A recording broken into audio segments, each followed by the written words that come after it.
Hello everyone, and welcome to today's artifact presentation. My name is Bomison Turkant, and I'll be your docent. Today, we'll be taking a closer look at one of the most fascinating and historically important objects from early American exploration, the pocket compass, used by Meriwether Lewis and William Clark during the Lewis and Clark expedition from 1804 to 1806.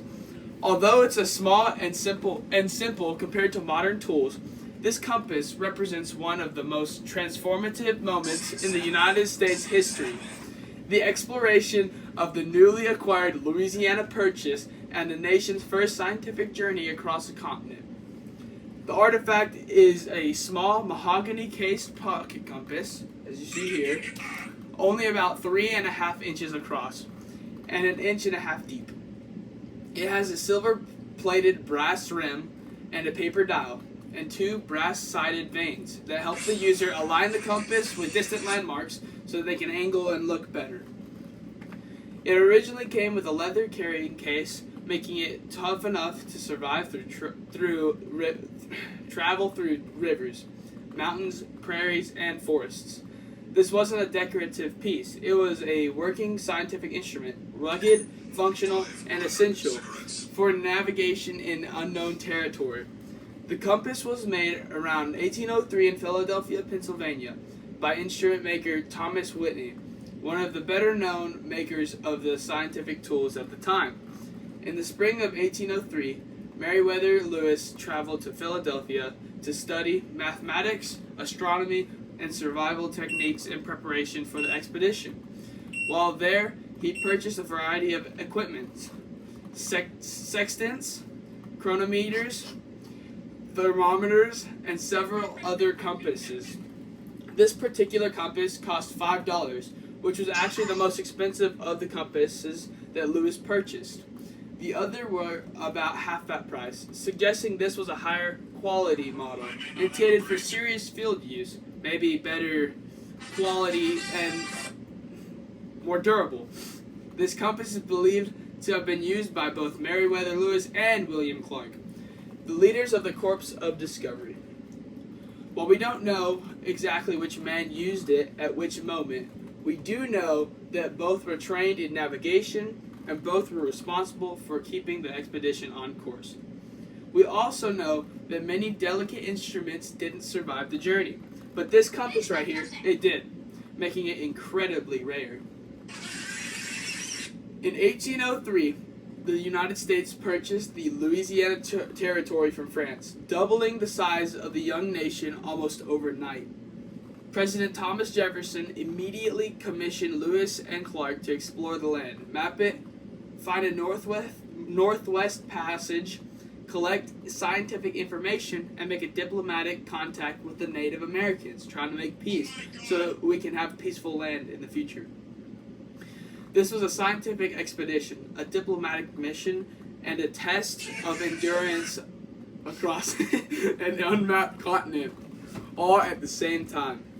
And in an age before GPS, before satellite images, before detailed maps, a compass was not just helpful, it was essential to daily life when discovering new land. The compass allowed Lewis and Clark to establish precise bearings when mapping river routes, create directional data for future map makers, record the orientation of campsites and Native American villages, document geological features and landmark positions, and keep the expedition on its intended path through unknown terrain. Clark, who was the lead map maker, used compasses, sextants, and dead reckoning to create maps that were astonishingly accurate for their time. And much of the precision was possible because of the reliable tools like this pocket compass right here. This compass saw use on the Missouri River, along the Great Plains, through the Bitterroot Mountains, and all the way to the Pacific Ocean. Imagine navigating thousands of miles of wilderness using only instruments like this to guide you. Well, it would be pretty hard, huh? After the expedition, they returned to St. Louis in 1806. Many instruments were broken or lost or simply left behind, but this compass survived intact. William Clark kept the compass as a personal reminder of the expedition. Years later, he gifted it to Captain Robert McCabe, and in 1933, McCabe's descendants donated it to the Smithsonian Institution in Washington, D.C. Today, the compass is housed in the National Museum of American History, again in Washington, D.C. The historical significance of this artifact is enormous. It served as a primary navigational tool on one of the most influential expeditions in U.S. history. It represents the science and technological advancements of the early 19th century, tools that allowed explorers to map the continent with surprising accuracy. The compass provides a direct physical connection to Lewis, Clark, and the Corps of Discovery. Objects like this help museum visitors visualize the past. Seeing a real piece of equipment transforms this story from an abstract idea to something tangible and relatable. Just being able to look at this makes you picture in your head what it'd feel like to be, out in the fields, out in the woods, just tracking down and, mapping out what you're seeing. This small compass symbolizes courage, discovery, scientific progress, and the early expansion of the United States. And finally, in conclusion, the Lewis and Clark pocket compass is more than a navigational tool. It is a symbol of discovery, scientific curiosity, and the early expansion of the United States. Its journey from Philadelphia to the Pacific Ocean and eventually to the Smithsonian mirrors the journey of a young nation exploring its identity and geography. Thank you for joining me today to explore the story behind this extraordinary artifact. Awesome compass, amazing,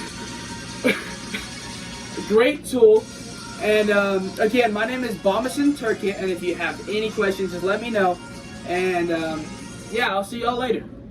Make sure to meet me in the gift shop.